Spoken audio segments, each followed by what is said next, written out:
So Faye's question is about sales strategy. So sales strategy is foundational to everything that you do when you scale up your sales team. So kind of the way that it works is it's sales strategy first. That needs to be right. Then it's sales systems. So your sales systems get built around your sales strategy.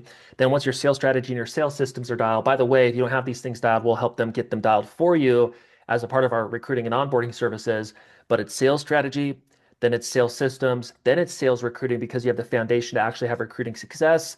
Then it's sales onboarding, you're recruiting, now you're onboarding reps. And lastly, what brings everything together is sales management. Okay. Once you guys get to a certain level, you'll need leadership. If you're working with us, we'll help you with that as well, meaning that we will help you place and develop leadership so ownership can step away and have somebody else independently run and scale the sales team without them. So sales strategy, which is Faye's question, there's kind of four components to sales strategy. There's your ICP, there's your offer, there's your positioning, and then your leads process. Okay. So I'm going to talk about this in context of a business that's already existing, Faye. So you'll kind of have to take this and run with it. But ICP, this is your ideal customer profile. This is incredibly important in context of building a commission-based sales team. And every model is going to be a little bit different. But where companies fail from a sales strategy standpoint is their ICP is too complex, meaning that they sell to everybody. Let's say that you're an established B2B organization, right? And you're a B2B marketing company. And historically, we were to look at, the companies that you sold, and you've sold technically, 10 different, or call it 8 different industries in the past. Okay.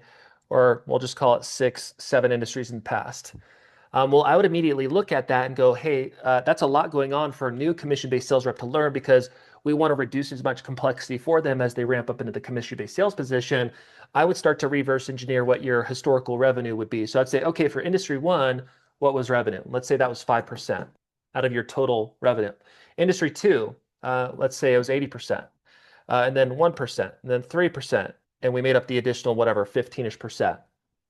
Well, what would stick out here in terms of your ICP, which is your ideal customer profile, is that this one is clearly bringing in the majority of the revenue from a strategy perspective, as it relates to recruiting and onboarding and rep retention success, I would say, hey, for the purposes of recruiting and onboarding and making sure reps are successful, let's simplify who we're selling to, the ideal customer profile, and just focus on who is bringing in the majority of the revenue. Okay. This could also break down to company size, right? So if we went here and I said, okay, let's break down, the B2B organizations that you're selling, which ones are, small business, medium-sized business, and enterprise. Okay. If, 80% of the businesses that you were selling were small business owners, then I'd say, hey, cut this out, cut this out, cut this out, cuts this out, and let's just sell this industry to small business owners. And that's going to make things a lot simpler from a sales strategy perspective for your model. If it was a direct-to-consumer opportunity, I'd do something similar. So if it was a home improvement organization, let's say that they're building an organization where they're selling roofing, windows, solar, whatever, siding, I would do very similar things. Okay, for the homeowners that you're selling in the marketplace, what's kind of the demographic? Is it medium, value home and homeowners that you're selling? Is that where the majority of the revenue is coming in from? Then let's focus there. Is 90% of the revenue hypothetically coming from roofing? Okay, let's focus there for the sake of the sales strategy and retaining reps at the beginning. Doesn't mean that you can't sell these other industries or these demographics, et cetera.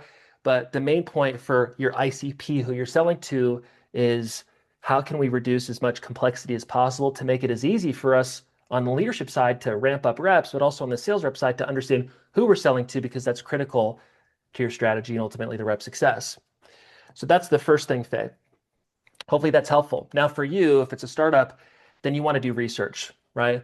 You want to identify and get as clear as possible, even though you don't have the historical revenue, you want to get as clear as possible on your ICP. If you end up being a client, we'll do all this for you, make it really simple. ICP, that's the first thing for your sales strategy. The next thing is the offer. And this is a very similar kind of exercise. So your offer is what you sell to your ICP. Okay, to kind of go quick because we don't have a ton of time, is you don't want to onboard reps and say, okay, here's the 5 things that you sell.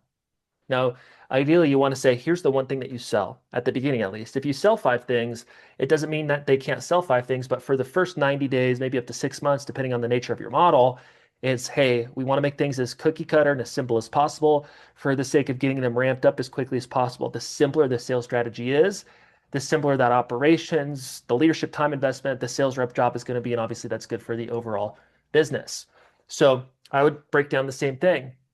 If on the B2B marketing service example side, there was 5 different packages. It was 1, 2, 3, 4, 5. And, offer one was bringing in, 82% of the revenue, then I'm probably going to just go, okay, it doesn't mean that we can't sell these, but for the sake of simplicity in your offer, let's just sell this one thing, right? If I teach reps to sell 5 things versus one thing, that's one of many areas in our sales strategy that makes the job 5 times harder for the rep. Okay. Same thing for the direct consumer side. If we're selling the, roofing, solar, home improvement, et cetera, right? I want to look at where's the majority of the revenue coming from. And so your offer is the next thing that you want to simplify in terms of your sales strategy. Okay. So Faye, for you as a startup, if you guys are mapping out everything, you're like, okay, here's the 7 things that we're going to offer. In context of building up a commission-based sales team, I'm thinking, okay, you probably want to get that down to one thing, and it's what's the one thing that's gonna, ideally have this mixture. And it doesn't always perfectly work out like this, but what's kind of ideally the shortest sales cycle out of all of them, on top of what is the most high ticket, which is going to be more value for the rep and for the company.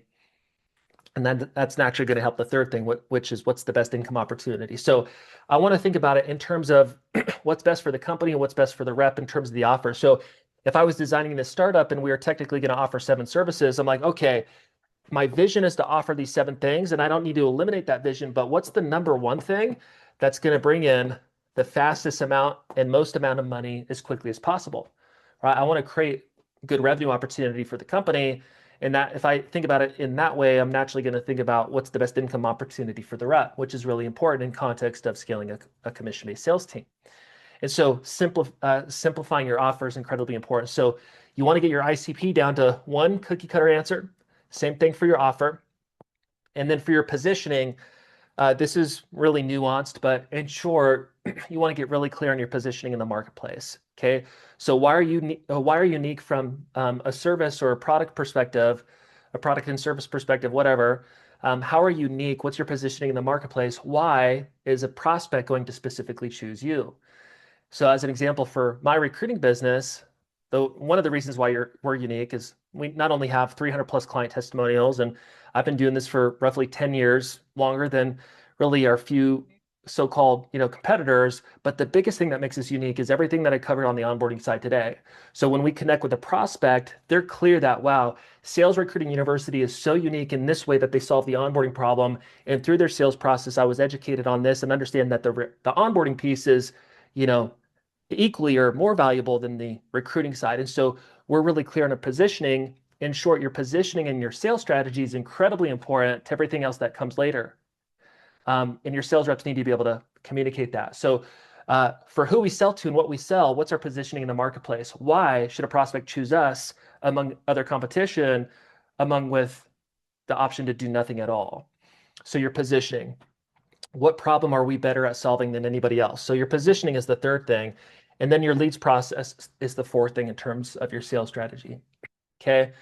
And it's all about simplicity for your sales strategy. So what's the lead generation process that we're going to use? Now, most companies, they're going to have either an outbound, which could be I'm calling B2B or going B2B door to door. Outbound could still be like a door-to-door direct-to-consumer opportunity. So that's kind of what I mean by outbound. Or they're inbound, which is like paid advertising. That's not going to be the majority view on this call. Or they're doing referral. Okay. So referral, a lot of companies that get to like the $1 to $2 million range, they kind of tap out based on their referral network, and they've kind of done that without having inbound or paid inbound or outbound, and they built their business on referral. The problem is that's not scalable. Okay, so when you scale up a commission-based sales team, it needs to be scalable and profitable and duplicatable by the sales reps that are coming on board. And so you can't really scale your leads process through referrals if that's kind of, for any of you, how you've built your business in the past. For most companies, at least that we work with, they're either doing some type of outbound, which is the majority of them, or very smaller percentage of them, maybe 10 to 20% of our clients have like a paid inbound kind of process. If you don't have a paid inbound lead generation system today, then you can just assume you're going to have some type of outbound process, cold calling, door to door, whatever it is. But the main thing is you want to think about what's proven historically based on our business. What's proven? Is that profitable? And is it scalable? Okay. So as an example, if I've built my business based on referral, well, that's proven. I've been doing it. Is it profitable? Yes. But is it scalable? No. Right? If you hire me, I'm not going to have enough referrals to make enough money. So that's out. If I've done inbound and I've got to the business to this point, it's, hey, is it proven? Well, yes, I got to this point based on inbound. Is it profitable? Well, no, not right now, hypothetically. I'm just talking hypotheticals to try to illustrate how to think through these things. And is it scalable? Well, if it wasn't profitable, then it's probably not scalable, and therefore I'm not going to scale it. And therefore I'm not going to do that, and I'm going to focus on outbound. If I was doing outbound before, and I've got my business to that place today, well, is it proven? Yes, that's what I've done in the past. Is it profitable? Yeah, because it's cold lead generation. Is it scalable? Yeah, because it's cold lead generation and there's not a financial investment to scale it. And so ideally, from a leads perspective in the sales strategy, you pick one leads process because too many options just confuse reps and make it harder for them to ramp up. And reps are going to naturally focus on whatever feels the easiest. So you want to just give them the one that's actually the best. You want to think about, hey, if we have a business revenue in the past, what's proven? Okay, is that profitable and is it scalable? It's not always yes, yes, yes. So you got to figure out what one lead generation process is going to be best for you. If you scale your commission-based sales team based on something you haven't done historically, then the reality is it's not going to be an overnight thing. You're going to go through a 3 to 6 month learning curve and getting everything off the ground, and that's a part of the game. So, Faye, for you, you want to try to think about it in this context as much as possible. Okay, what is the one type of person, as cookie cutter as possible, that we're going to sell to? What's the one offer that we're going to sell to them that is the best income and revenue opportunity for the rep in the company? What's going to make us unique in the marketplace, and what's going to be the one leads generation process? So that's your sales strategy.